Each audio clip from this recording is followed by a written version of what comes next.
All right, I'm back. So we're going to talk about two things right now. We're going to talk about electrical and plumbing. So you see a little bit of a cross-pollination here.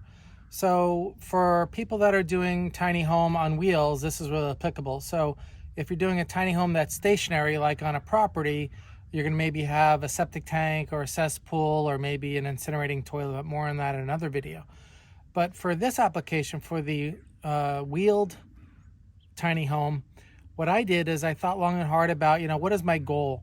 So on some long, big RVs, they have a gray tank and a black tank, right? So they have the black tank, which is when you flush the toilet, and then they have a gray tank, is like when you wash your hands. So for me, I went with the gray tank just to wash my hands. I didn't want a black tank and all the other components associated with that. So before I go into all the details about the comparison between the two, how about I show you what I made and the reasons why I chose it, and then I'll show you again the plumbing, the electrical, and how it works. Let's go underneath the ambulance right now. So what I'm going to do, I just a little test here to drain the water out, and I have plenty more water in the tank to show you. Let's see if I can do this without mashing up things. It's hard to fit everything underneath here. But all right. So what do we have here? So this is I'm going to show you it right now. This is a waterproof 50-liter IP67 tank. So it's waterproof. It's got latches on the top. And you see here what I did is I used threaded rod. I up-purposed. This is some of the channel that was inside for the oxygen tanks. I got some rubber here and some tie wraps. I also used a ratchet strap as a secondary way of protecting in case things get weird. So this is underneath it and ratchet to the structure. And then you notice here, there's some water in there right now. If I wiggle this, right, you can see some water. And I'll show you how I drain that. And then over here, which you can probably see, if I just kind of move the camera a little bit more, you can see what we have right here. And this is what they call a ball valve.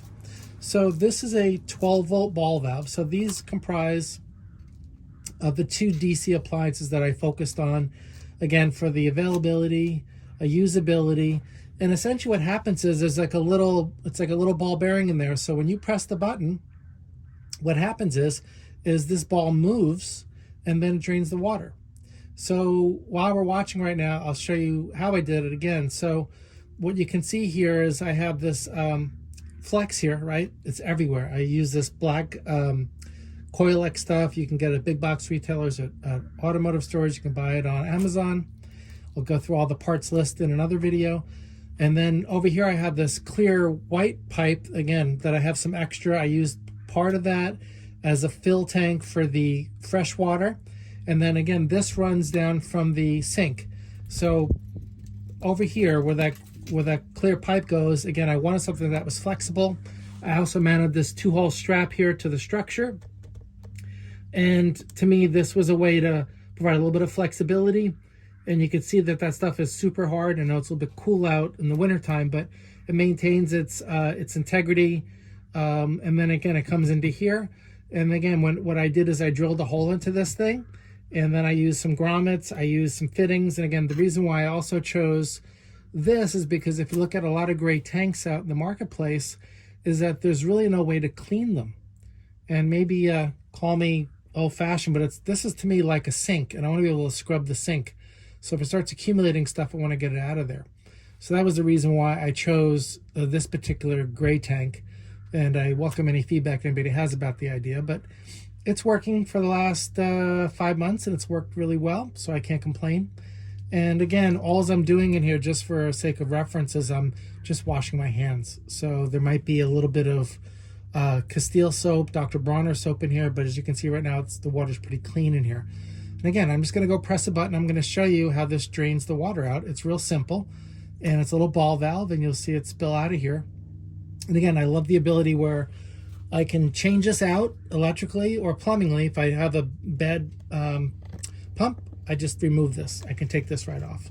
If I have a bad tank, I can remove this. It requires a little bit of effort because I have nuts on each side, and down here I have these nylon nuts. I have flat washers, I have split washers, so it can handle the durability. Like, you can't move this thing. It's in there, right? It's not going anywhere. So it's ratcheted up on all 4 sides so it can't move. And let me just show you again, when I press the button, you'll see the water drain out from right over here. I'll be right back.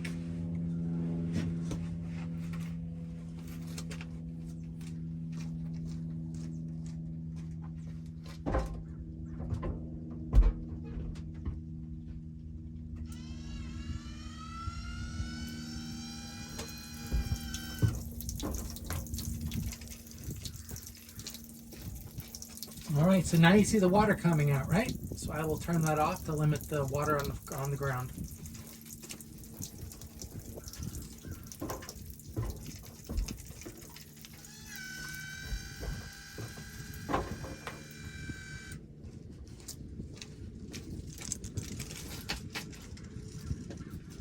And it's really that simple. It's not very sophisticated, so don't be intimidated by plumbing. I know if you've never done plumbing before, it's hard to understand. Again, the water again comes down through that clear pipe. Again, I picked clear here because I wanted to be able to see it if it was accumulating low there.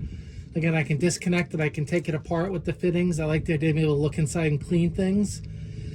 And it just gets, I use some washers to put it into the tank. But it's really simple, really straightforward, and now you can do it too. And requires a little bit of planning. Again, for an ambulance, you have to remember that the drive shaft is like right here. If I just turn this a little bit. So there wasn't a lot of room for different options for a GrayTank. But to me, this one worked the best for me after a lot of thinking about it and like how to strategize this. And again, I wanted to clean it out, but that's just maybe my kind of quirk of my personality. But to me, it was really important. And again, do whatever works for you. But again, this is a template that you can follow. And it uses very little power. I don't have the spec right in front of me right now, but it's been in there for a long time. But it's again, this is all made of brass. And again, I had it drained this way. Some people would say, Keith, why didn't you drain it that way towards the sidewalk? Because if you're on a street, remember the road generally roads are kind of like crowns, like in the center, because you want the water to spill over, however subtly on a normal road. But I just wanted to see it from here, because over there again, if you notice, I have the muffler and the tailpipe in the way. It was kind of far. So I was willing to compromise this. And again, I have it tilted down a little bit so that the water would drain. But anyway, hopefully that was helpful for you. And I will see you in the next video.